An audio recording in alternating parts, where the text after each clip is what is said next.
অর্ধ পৃথিবীর খলিফা, কুশাগর বুদ্ধিজীবী রাজনীতিবিদ ওমর মারা যাবেন এই সময়ে বলছেন, আব্বু আব্দুল্লাহ, জি আব্বা, আয়েশাকে গিয়ে বলো মুহাম্মদ সাল্লাল্লাহু আলাইহি সাল্লামের পাশে আবু বকর সিদ্দিকের কবর আছে, তার পাশে একটু ফাঁকা জায়গা আছে, ওখানে আমার কবর দেওয়ার সুযোগ দিবে কিনা। শোনো আব্দুল্লাহ, আয়েশাকে গিয়ে বলিও যে উমর কবরের জায়গা চাই। এই কথা বলিও না যে আমিরুল মুমিনিন, দেশের সরকার জায়গা চাই, এই কথা বলো না। বলবে যে উমর চাচ্ছে। আপনার কোন কালে প্রিন্সিপালের পদ চলে গেছে, তবু আপনি বলছেন সাবেক প্রিন্সিপাল, কলমে লিখছেন। আপনি বলছেন সাবেক এমপি মন্ত্রী, আর উমর এখনো মরেননি, জীবিত আছেন, বুখারী মুসলিমের হাদিস। বেটা,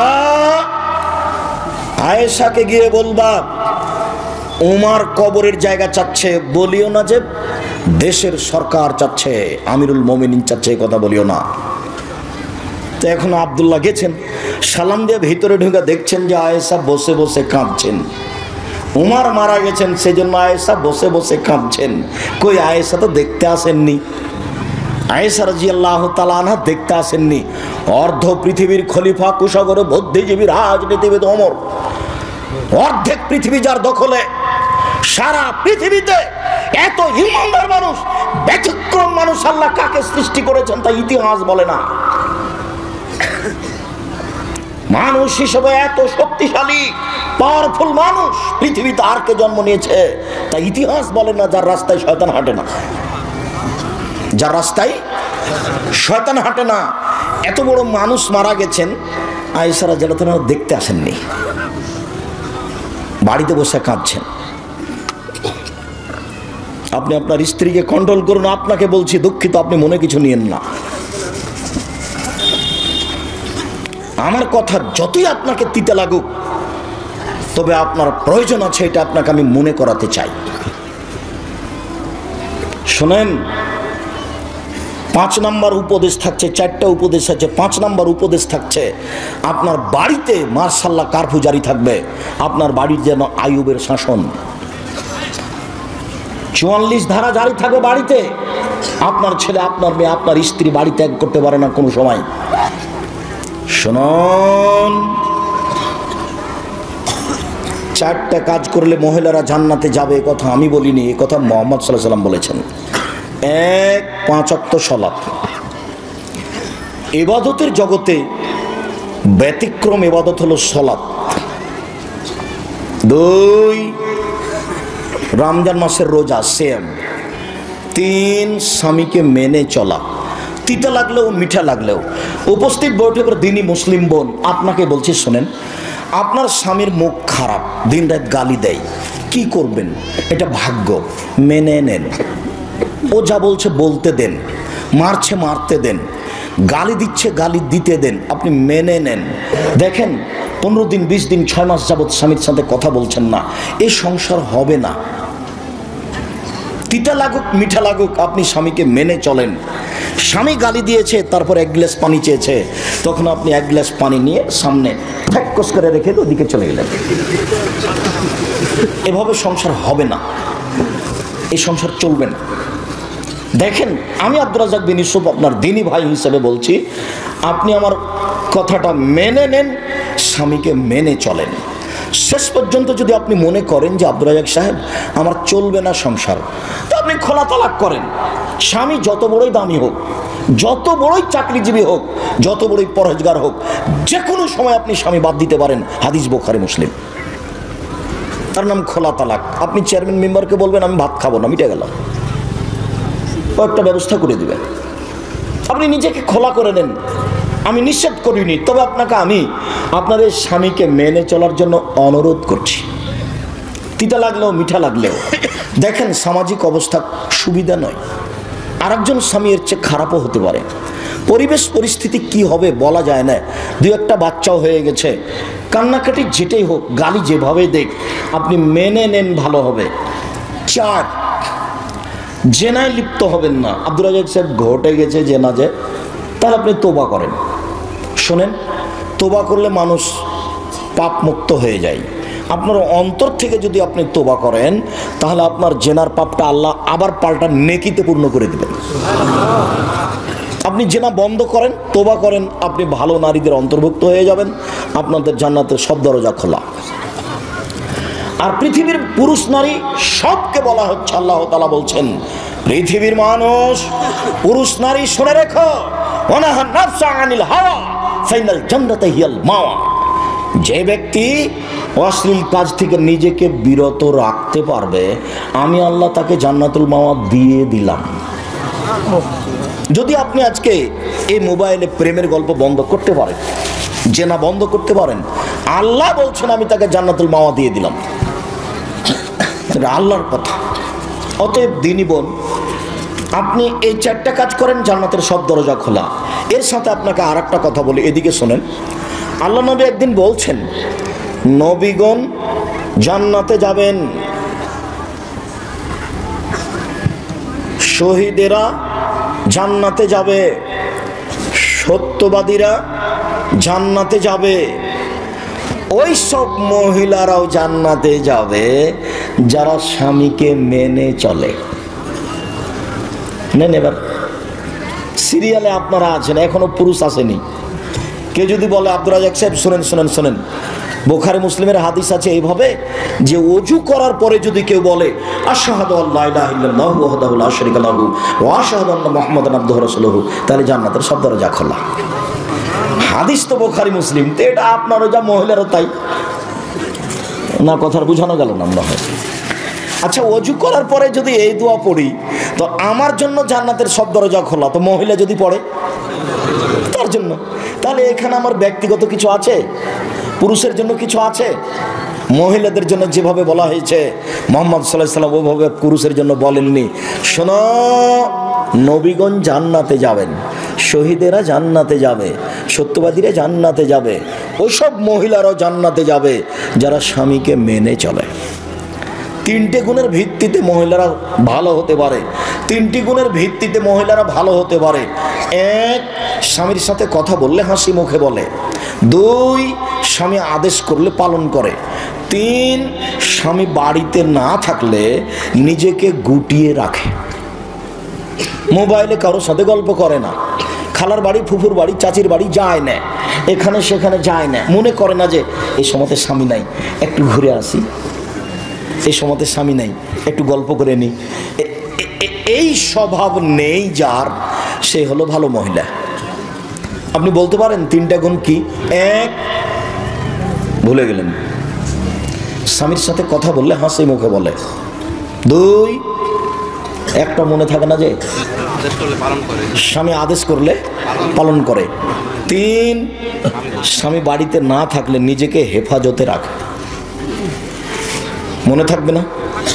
আপাতত উপস্থিত বৈঠকের দিনই মুসলিম বোন, আপনার কথা শেষ করলাম। এবার আপনাদের একটা কথা বলে আমরা দ্রুত এগিয়ে যাচ্ছি। রাসূল সাল্লাল্লাহু আলাইহি সাল্লামকে জিজ্ঞাসা করা হলো, আল্লাহর নবী, একজন স্বামী তার স্ত্রীর উপরে কি কি দায়িত্ব পালন করবে, কি করতে পারে একজন স্বামী তার স্ত্রীর?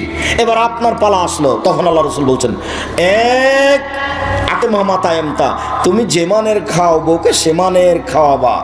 2, ফাকসুহা মাত্তাসাইতা, তুমি যে মানের কাপড় পরো বউকে সে মানের পরাবা। 3, ওয়ালা তুকাব্বে, বউকে কটু কথা বলো না, বলেও কোনোদিন স্ত্রীকে গালি দিবেন না, অমুকের বাচ্চা অমুকের বেটি অমুক, মুখ খুলবেন না।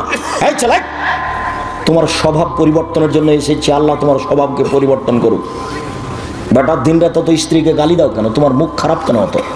মেয়ে রাস্তায় পড়ে আছে, মেয়ে মানুষ অনেক দামি। কিছু বোকা মহিলার কারণে আজকে মেয়েদের অবস্থা এই। মেয়ে অনেক দামি জিনিস, পৃথিবীতে এমন কোনো জিনিস নাই যেখানে শান্তি তৃপ্তি হতে পারে নারী ছাড়া। পৃথিবী এমন কোনো বিছনা নাই সে বিছানায় শুয়ে শান্তি পেতে পারে মানুষ স্ত্রী ছাড়া। পৃথিবীতে এমন কোনো খাদ্য নেই যে খাদ্য খেয়ে মানুষ শান্তি তৃপ্তি পেতে পারে স্ত্রী ছাড়া। পৃথিবীতে এমন কোনো ব্যবস্থাপনা নেই যেখানে মানুষ শান্তি তৃপ্তি পেতে পারে স্ত্রী ছাড়া। স্ত্রী হচ্ছে পৃথিবীতে আল্লাহর পক্ষ থেকে দেওয়া শান্তি তৃপ্তির ব্যতিক্রম জিনিস। আল্লাহ তাআলা বলছেন, অমিন আইতিহান খালাকালাকুম মিন আনফুসিকুম আজওয়াজান লিতাসকুনু ইলাইহা। পৃথিবীর মানুষ, আমি তোমাদের পক্ষ থেকে তোমাদের স্ত্রীদেরকে সৃষ্টি করেছি যাতে করে তোমরা সেখানে শান্তি তৃপ্তি পেতে পারো। ও হলো শান্তির বস্তু, ও হচ্ছে তৃপ্তির বস্তু, ও হচ্ছে আনন্দের বস্তু, সর্ব ধরনের কল্যাণের সুবিধার বস্তু ও। তাহলে তুমি একে গালি দাও কোন লজ্জায়? তোমাকে তো আমি বলেছি জীবনে তুমি কোনোদিন বলবে না তোমার ঠোঁটটা মোটা। একবার যদি ঠোঁট মোটা বলো তাহলে তোমাকে 10 বছর ভালোবাসবে না। ভুলেও তুমি বলবে না তোমার রংটা কালো। একবার যদি রং কালো বলো তাহলে মনটা ছোট হয়ে যাবে, 10 বছর যাবত তোমাকে ভালোবাসবে না। তুমি খালি বলো তোমার মতো কোনো ভালো মেয়ে দেখি না, তুমি আমার চোখে সবচেয়ে সুন্দরী, তোমার চালচলন আমার কাছে খুবই ভালো, প্রশংসা করো, সারা রাত পা টিপে দেবে। একটু প্রশংসার ভিখারি, তুমি মুখ খারাপ করো কেন? শোনো সম্মানিত দিনী ভাই বোন, সবাইকে বলছি, মুরব্বী আপনাকে বলছে, আপনারও স্বভাব ভালো নয়। ছেলে মেয়ে বড় হয়ে গেছে, বৌমা বাড়িতে, তারপর আপনার একটু লজ্জা হয় না মুখ খারাপ করে স্ত্রীকে কথা বলে? তখন বেটি লজ্জা পায়, বেটা লজ্জা পায়, বৌমা লজ্জা পায়। আপনার এই স্বভাব কেন? গালি দিয়ে আপনার অত শান্তি তৃপ্তি কেন? মুখ বন্ধ করবেন, আজকের পরে আর মুখ খুলবেন না কোনোদিন। আস্তাগফিরুল্লাহ তো বলে, আল্লাহ তোমার দরবারে তোবা করছি, আমি আর কোনোদিন স্ত্রীকে গালি দেবো না। এই কথা বলে উঠবেন, মুখ খারাপ করবেন না কোনোদিন। আর মুখ খারাপের কথার উপরে ফেরেশতা আমিন বলেন। পরিবারটা এরকম হয়ে গেছে, আপনি বুঝতে পারেন না কেন আপনি মুখ খারাপ করবেন? রাসূল সাল্লাল্লাহু আলাইহি ওয়াসাল্লাম খবরদার কটু কথা বলবো না। 4 বউয়ের মুখের উপরে মারবা না, মারাই যদি লাগে কোনো সময় মুখের উপরে মারবা না। 5 এটা জরুরি, ওলা তাতরুকা ইল্লা ফিল বাইতে, তুমি তোমার বউকে তোমার বাড়ি ছাড়া কোথাও যেতে দিবা না। তোমার বউকে তোমার বাড়ি ছাড়া কোথাও থাকতে দিবা না। ও চাচির বাড়ি যেতে পাবে না, ও খালার বাড়ি যেতে পাবে না, ও ফুফুর বাড়ি যেতে পাবে না, ও মায়ের বাড়ি যেতে পাবে না। জরুরি প্রয়োজন ছাড়া বাড়ি ত্যাগ করতে পাবে না। যদি যাই তাহলে আপনাকে যেতে হবে। ভুলেও কোনোদিন বিবাহের বাড়িতে যায় না যেন। বিবাহের বাড়িতে গেলে স্বামীর সংখ্যা বেশি হয়ে যায়। কাজেই ভুলেও কোনোদিন বিবাহের বাড়ি যেতে দিবেন না। আত্মীয় স্বজন দাওয়াত করেছে, ঠিক আছে আমি আসবো, আমার ছেলেরা যাবে, আপনার বউ যাবে না। একটু পুরুষ হতো সেখানে, একটু পুরুষ।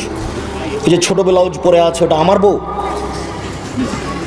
ওই যে ঢং ঢং করে এসেছে আর গল্প করে এখনো দাঁড়িয়ে আছে, যান দেখাছেন, এটা আমার বউ নয়, যান দেখাছেন দাঁড়িয়ে আছে এখন। আশ্চর্য কথা, থাকবে কেন? কেন আছে? আমি তো আসলাম তখন দেখলাম যে সরে গিয়ে আর একটা লোকের সাথে কথা বলছে। ও তো আপনার মেয়ে, না হলে আপনার বউ। কেন আছে? ও জানে না যে আব্দুর রাজ্জাক বিন ইউসুফ আজকে আসছেন? কোন সাহসে যায়, কোন সাহসে কথা বলে, হিসাব পায় না। নিজেকে পুরুষ মনে করিয়েন। প্রেসিডেন্ট আইয়ুব পাকিস্তানের উপরে কারফিউ জারি করেছেন, আর আপনি আপনার বাড়ির উপরে কারফিউ জারি করবেন। 44 ধারা জারি থাকবে বাড়িতে, তার মানে আপনি পুরুষ। চোখ যেভাবে ঘুরে বউ সেভাবে চলে, তার নাম স্বামী। চোখ যেভাবে ঘুরে বউ সেভাবে চলে, তার নাম স্বামী। চোখ যেভাবে ঘুরে বউ সেভাবে চলে, তার নাম স্বামী। কোথায় গেছিলে তুমি? না তো, আমি তো বাহির থেকে পানি আনা চাইনি, পানি নিয়ে আসতে হবে সেটা আমি বুঝবো না। তো আমি তো তোমাকে ওখানে যেতে বলিনি, সেটা কি করতে হবে সেটা আমি বুঝবো। আমি তোমাকে উপার্জন করে খাওয়াতে পারি, আমি তোমার সুবিধা অসুবিধা বুঝতে পারি না। তুমি কি মনে করো আমাকে? পরবর্তীতে বাড়ির বাইরে তুমি পা রাখবে না, তোমাকে সতর্ক করে দিচ্ছি। রাসূল সাল্লাল্লাহু আলাইহি ওয়াসাল্লাম বলছেন লাঠিটা ঝুলিয়ে রাখো বাড়ির সামনে। পৃথিবীর সবচেয়ে দামি মানুষ, লাঠি দিয়ে বউকে ঠিক করো, পৃথিবীর সবচেয়ে দামি মানুষ। অতএব নিজেকে পুরুষ মনে করবেন, ভুলে কোনোদিন কটু কথা বলবেন না, আর বাড়ির বাইরে কোথাও যেতে দিবেন না দুর্ঘটনা ছাড়া। যাবে জরুরি কোনো কারণে যেতে পারে। কাপুরুষের স্ত্রী এদিক ওদিকে ঘুরে বেড়াই, কাপুরুষের মেয়ে এদিক ওদিকে ঘুরে বেড়াই, পুরুষের যায় না। দিন রাত আপনাকে এই কথা বলতে বলতে আপনার সময় পার হয়ে গেল, তবে আপনি নিজেকে একটু পরিবর্তন করতে পারলেন না? আপনার পরিবার একটু পরিবর্তন হলো না? উপস্থিত বৈঠকের মুসলিম বোন, আপনাকে বলছি, দেখেন নিজে থেকে যদি আপনি না মানেন তাহলে কেউ কিছু করতে পারবে না। জাহান্নাম ধরা আছে, এভাবে চলে জান্নাত পাওয়া যাবে না। নিজেকে গুটিয়ে নেন, মরণ তো চলে এসেছে। হঠাৎ দেখছিলেন 20 বছর, এখন দেখছেন 50 বছর, এখন দেখছেন 50 বছর, হঠাৎ দেখবেন মরণের সময় চলে এসেছে। বউ বেটি সাথে আছে কি না? আস্তাগফিরুল্লাহ অতুবিলাইহে বেশি ব্যবহার করবেন সবসময়। আস্তাগফিরুল্লাহ অতুবিলাইহে, উঠছেন আস্তাগফিরুল্লাহ অতুবিলাইহে, ঘরে ঢুকছেন আস্তাগফিরুল্লাহ অতুবিলাইহে, বাইরে বের হচ্ছেন আস্তাগফিরুল্লাহ অতুবিলাইহে। ইস্তেগফার এই শব্দটা বেশি ব্যবহার করবেন। আরও যদি পারেন রব্বিক ফিরিলি অতুবা আলাইয়া ইন্নাকা আনতাত তাওয়াবুল গাফির, ইন্নাকা আনতাত তাওয়াবুল গাফুর, এই দোয়া পড়ার চেষ্টা করেন। এগুলো ছোট ছোট ইস্তেগফারের দোয়া। যত ইস্তেগফার করবেন বিচারের মাঠে আপনার সুবিধা তত বেশি হবে। আর এমনিতে দুনিয়াতে ক্ষমা চাইলে তো আব্দুল্লাহর মুখে শুনতে পেলাম যে উমর রাদিয়াল্লাহু তাআলা জনগণকে নিয়ে গেছেন পানি চাইতে। উল্টাভাবে বলতে হবে আল্লাহ পানি দাও, তো উমর বলছেন যে তোমরা এক কাজ করো, ক্ষমা চাও। জনগণ বলছেন ব্যাপারটা কি, এসেছি পানি চাইতে, ক্ষমা চাইবো মানে? তো বলছে দেখো আল্লাহ বলছেন যে ক্ষমা চাইলে পানি দিয়ে দিবে, আল্লাহ তো ক্ষমাই চাও, দেখি কি হয়। সম্মানিত দিনী ভাই বোন, মহান আল্লাহ বলেন ইয়ামহাকুল্লাহুর রিবা ওয়া ইউরবিস সাদাকাত, সুদ মানুষের টাকাকে সংকুচিত করে, দান মানুষের টাকাকে বেশি করে দেয়। অত্র আয়াত প্রমাণ করে সুদ খেলে মানুষ ভিক্ষুক নিঃস্ব হবে। আজ হোক আর কাল হোক বাঁচার কোনো পথ নেই।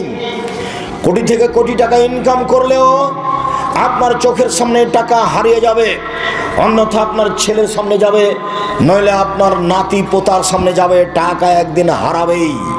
সুদের টাকার শেষ পরিণত হলো ভিক্ষুক সাজা। কিস্তি তুলে যারা বাড়ি বিক্রি করে তারা, দেখেন আপনার বাড়ির পাশে প্রমাণ আছে, আমি তার জাজল্য প্রমাণ। আমার বাসার পাশে একজন মহিলা, একজন লোক কিস্তি উঠাচ্ছিল, বাড়িটা বিক্রি করে দিয়ে চলে গেছে। এ তো আমি বলিনি, আল্লাহ বলছেন ইয়ামহাকুল্লাহুর রিবা, আল্লাহ সুদকে সংকুচিত করেন। সংকুচিতকে আল্লাহ আপনাকে ভিক্ষুক বানান। রাসূল সাল্লাল্লাহু আলাইহি সাল্লাম বলছেন ইন্না রিবা ওয়া ইন কাসরা, যদিও সুদে টাকা বেশি দেখা যায়, ওয়া ইন্না আকিলাতুল কাল্লা, তার ফলাফল হলো নিঃস্ব। তার ফলাফল হলো নিঃস্ব। সুদ থেকে ফিরে আসতে হবে যে কোনো মূল্যে। ভুলেও কোনোদিন ব্যাংক থেকে টাকা উঠিয়ে ব্যবসা বাণিজ্য শুরু করবেন না। ব্যাংক থেকে টাকা উঠিয়ে জমি কিনবেন না। ব্যাংকে চাকরি করে ভদ্রলোক, ব্যাংকে লোন নিয়ে বাড়ি বানিয়েছে, তোবা করতে হবে, ভুল হয়েছে, টাকা ফেরত দিতে হবে, ভিক্ষে করে খেতে হবে। সিদ্ধান্ত ভুল হয়েছে, বাড়ি তো 5 তলা, বউ তো খুব খুশি, আপনার জানাজাই হবে না। আল্লাহ রাসূল বলেন এই শোনো, এই লাশের কোনো লেনদেন আছে নাকি, ঋণ আছে নাকি? জি, তাহলে আমি গেলাম। আল্লাহ রাসূল আমি তার ঋণের পরিশোধের জিম্মেদারি নিলাম, আমি নিলাম। আচ্ছা আচ্ছা ঠিক আছে। তার মানে যার ঋণ আছে তার জানাজাই নেই। লাশকে সামনে রেখে চেয়ারম্যানের বক্তব্য চলবে না, এই কথা ঠিক। লাশকে সামনে রেখে হুজুরের বক্তব্য চলবে না, এই কথা ঠিক। তবে লাশকে সামনে রেখে হুজুর বলবেন এর কোনো ঋণ আছে কি? ঋণ থাকে যদি শহীদ হয়ে গেলেও ক্ষমা হবে না। ঋণ থাকে যদি কোনো পথ তাকে ক্ষমা করতে পারবে না। তাই তো মুহাম্মদ সাল্লাল্লাহু আলাইহি ওয়াসাল্লাম সালাম ফেরার পূর্বে প্রতিদিন বলতেন, সব সময় বলতেন আল্লাহুম্মা ইন্নী আউযু বিকা মিন আযাবি জাহান্নাম ওয়া আউযু বিকা মিন আযাবিল কবর। আল্লাহ আমি তোমার কাছে বাঁচতে চাই কবরের শাস্তি হতে, আমি তোমার কাছে বাঁচতে চাই জাহান্নামের শাস্তি হতে। আউযু বিকা মিন ফিতনাতিল মাসিদ দাজ্জাল, তোমার কাছে আমি বাঁচতে চাই দাজ্জালের ফিতনা হতে।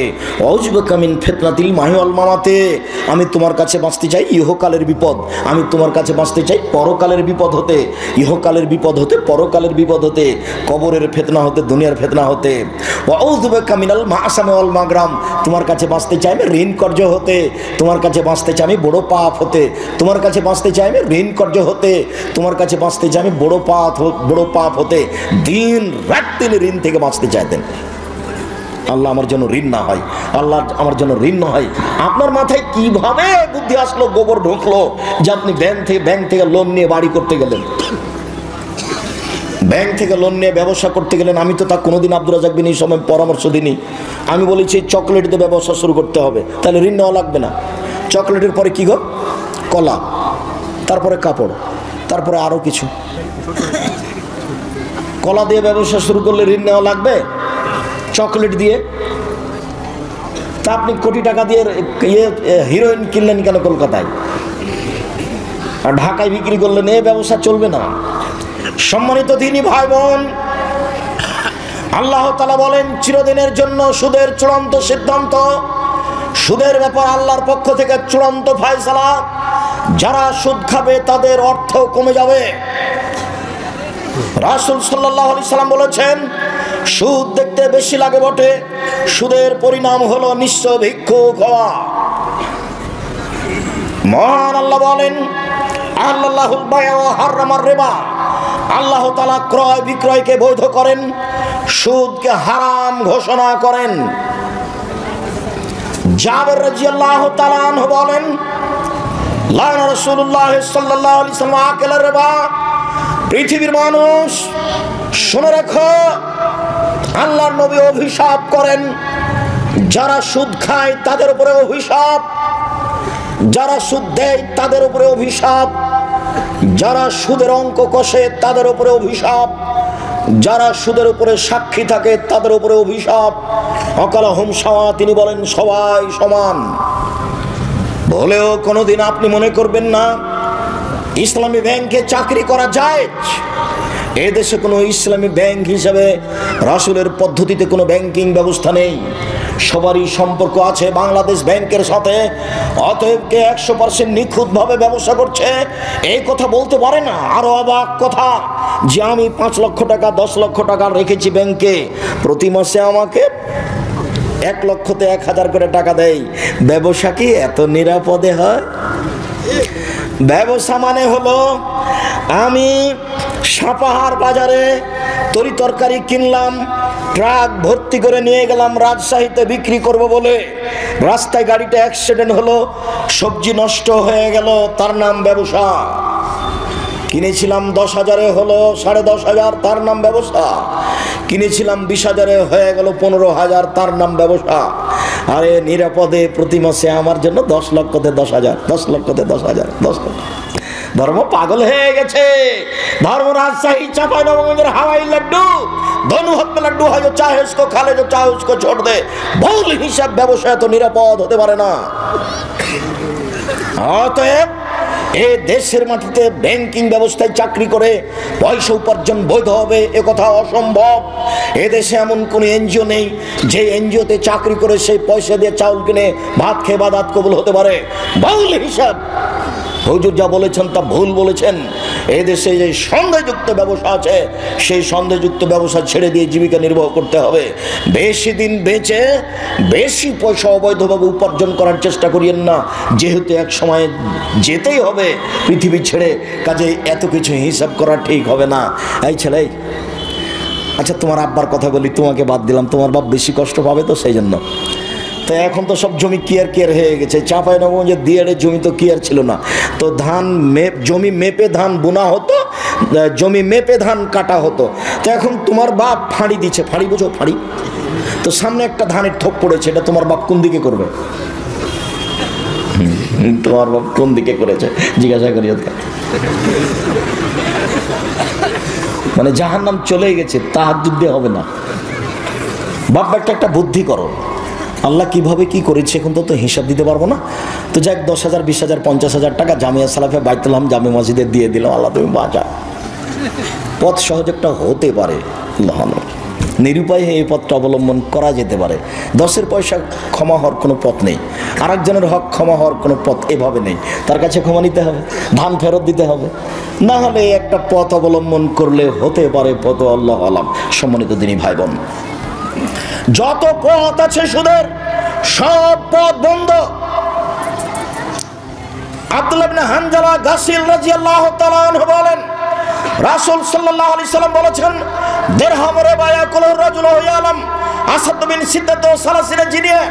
কেউ যদি জেনে শুনে 1 টাকা সুদ খায় 36 বার জেনা করে যত পাপ হবে, 1 টাকা সুদ খেলে তার চেয়ে বেশি পাপ হবে।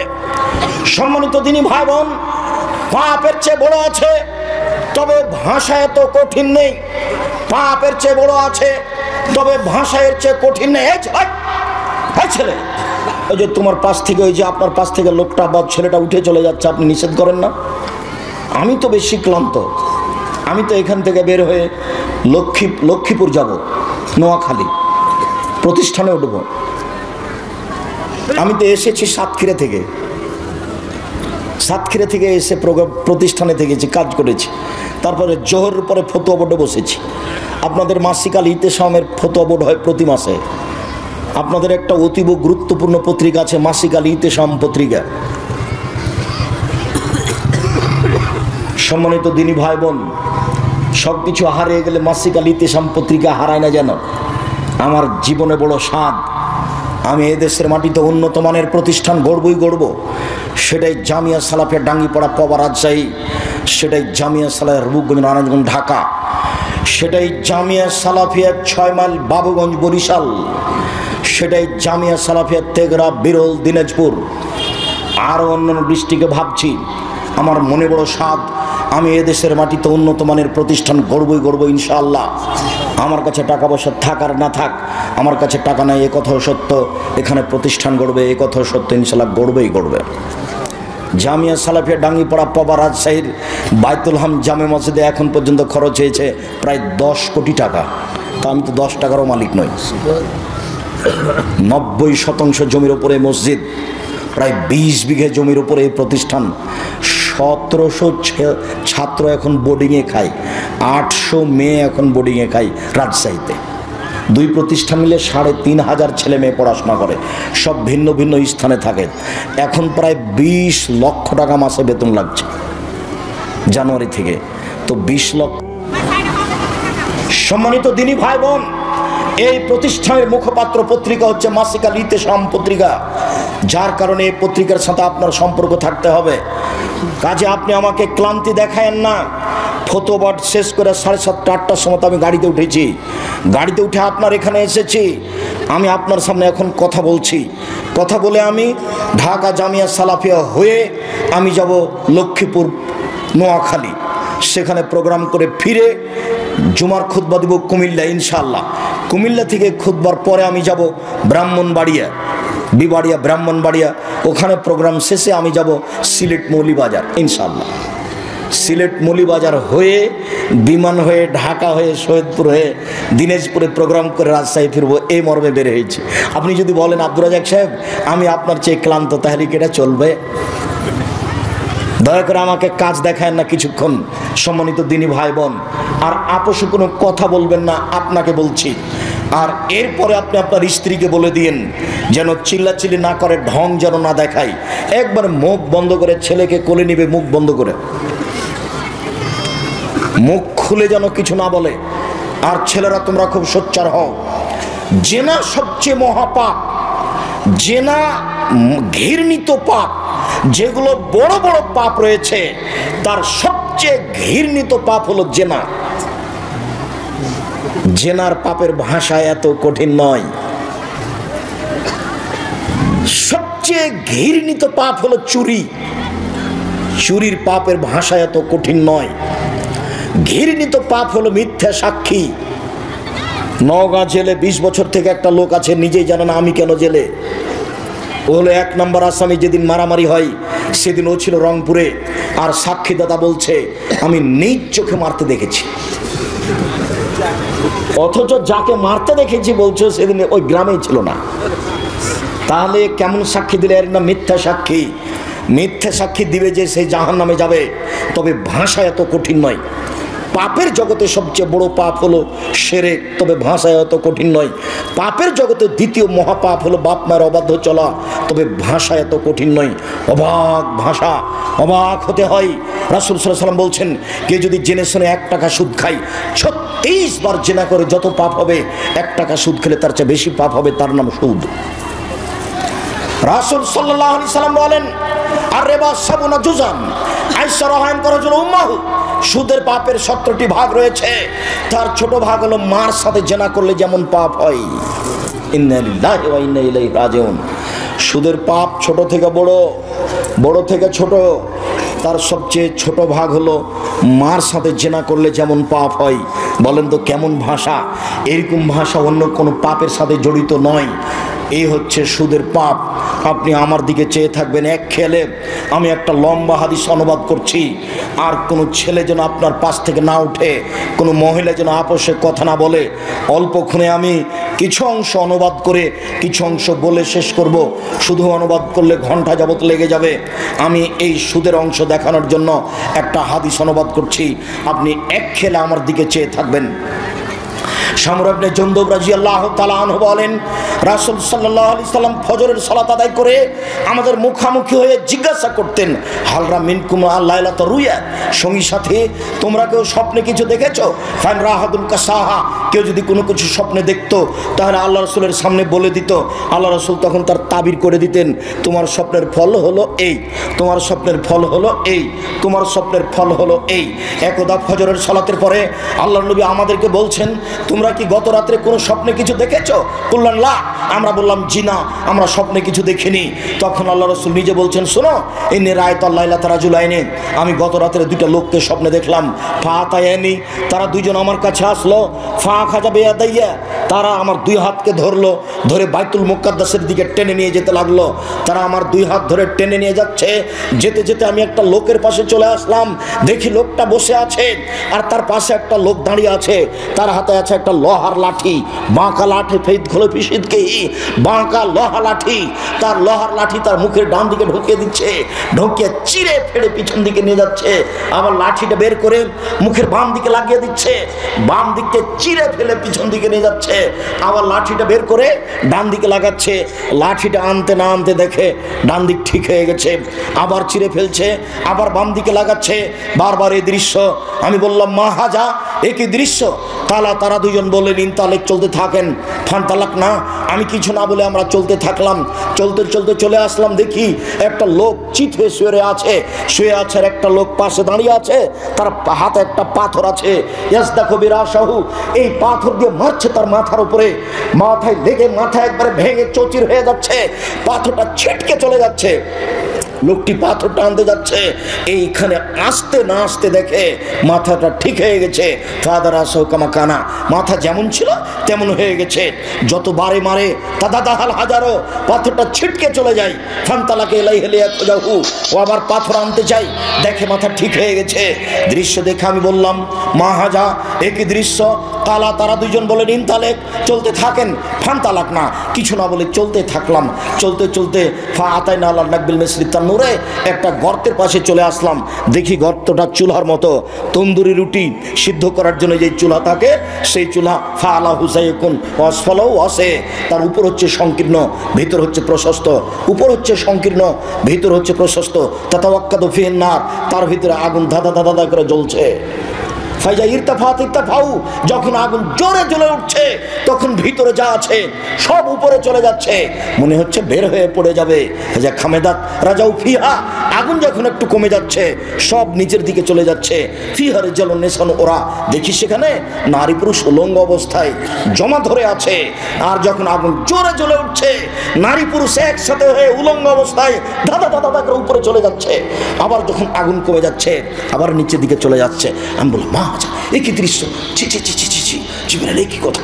আরে একই কথা, পুরুষ নারী কেন উলঙ্গ হয়ে একসাথে জমা ধরে আছে, তারা কেন আগুনে এভাবে জ্বলছে, ঘটনা কি? তখন তারা দুজন বললেন, ইনতালেক, চলতে থাকেন। ফান্তালাক না, কিছু না বলে চলতে থাকলাম। চলতে চলতে দেখি একটা রক্তের নদী, নদীতে পানি নেই, শুধু রক্ত রক্ত। দেখি রক্তের নদীর পাশে একটা লোক রয়েছে আর ভিতরে একটা লোক আছে। যতবার লোকটা রক্তের নদী থেকে উঠার চেষ্টা করছে ততবার তার মুখের উপরে পাথর বেড়ে তাকে রক্তের নদীর ভিতরে করে দিচ্ছে। দৃশ্য দেখে আমি বললাম, মা হাজা, জিবরাইল, একই দৃশ্য, ব্যাপারটা কি?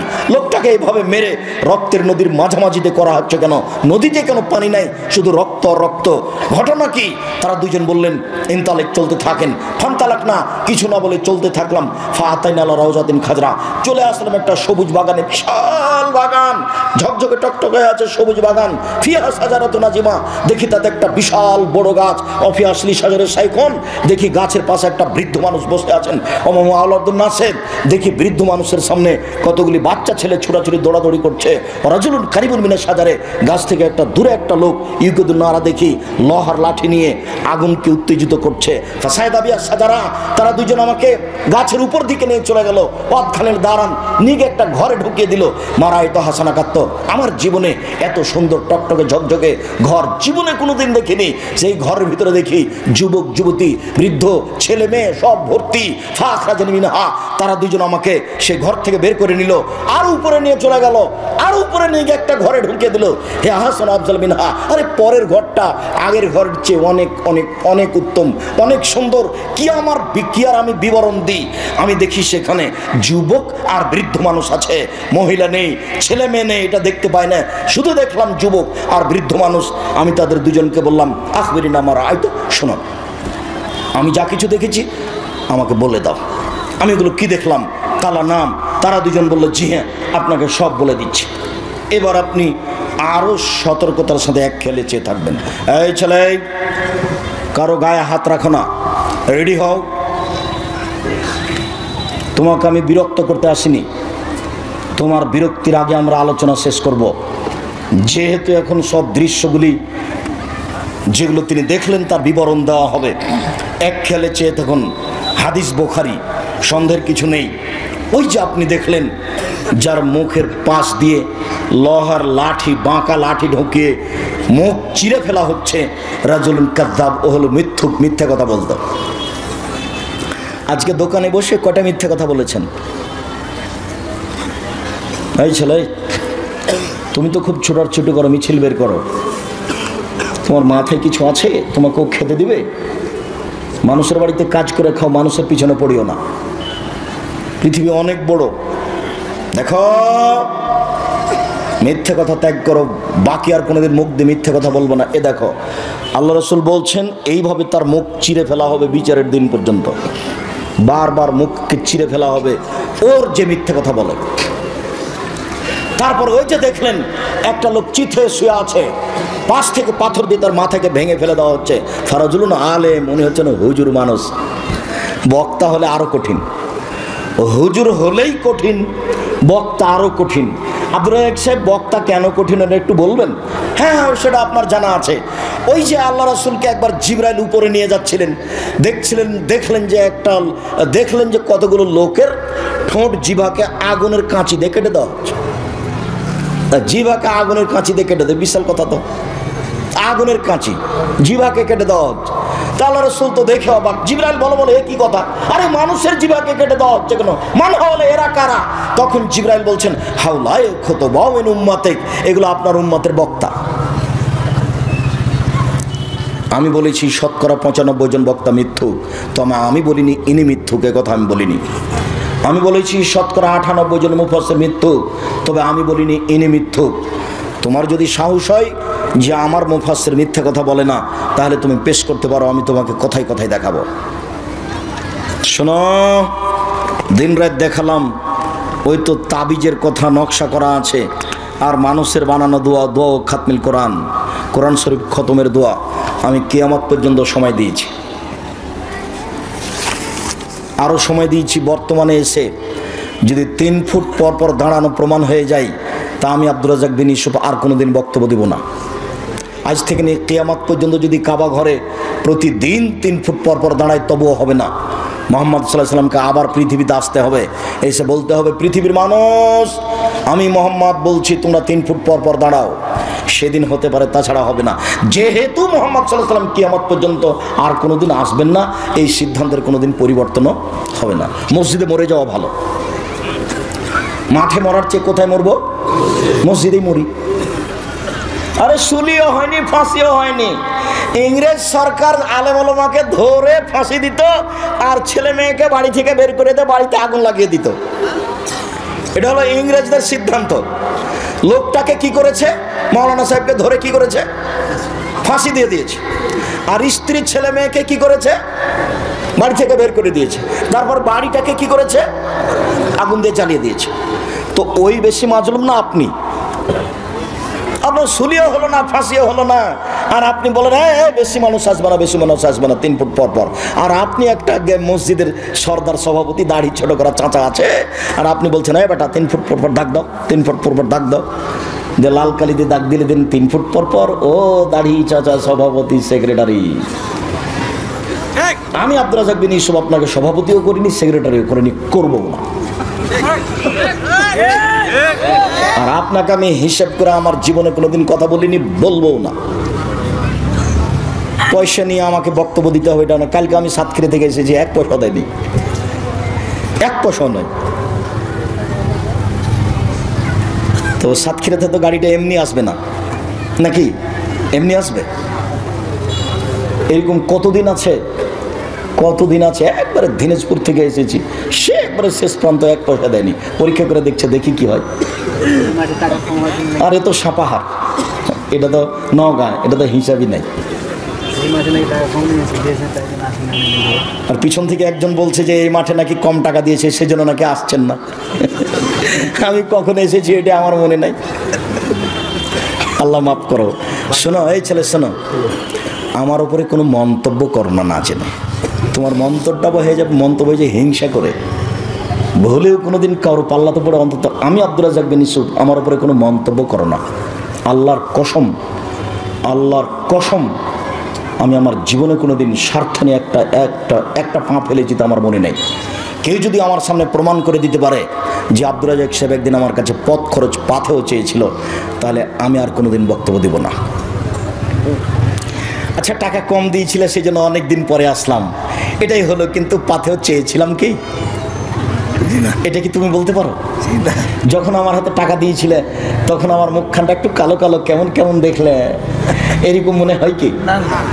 তাহলে তাহলে তুমি যা বলেছ সব অপবাদ। তুমি নিজেও গেছো খামাখা আর হিংসা করে আরেকজনের পাল্লায় পড়ে কি করেছো তুমি? কত মানুষ আমার কাছে যেখানে সেখানে ক্ষমা চাই, মোবাইলে ক্ষমা চাই, সাক্ষাৎ হলে ক্ষমা চাই। আচ্ছা ঠিক আছে, আপনি বললেন যথেষ্ট, আল্লাহ আপনাকে মাফ করুন।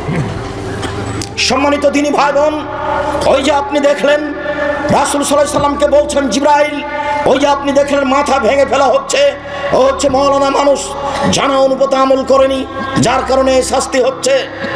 অনেক কথা আলেমের ব্যাপারে আছে, তা আমি এখানে বলছি না, তবে উপদেশ বইয়ে পড়তে হবে, উপদেশ বই রাখা জরুরি।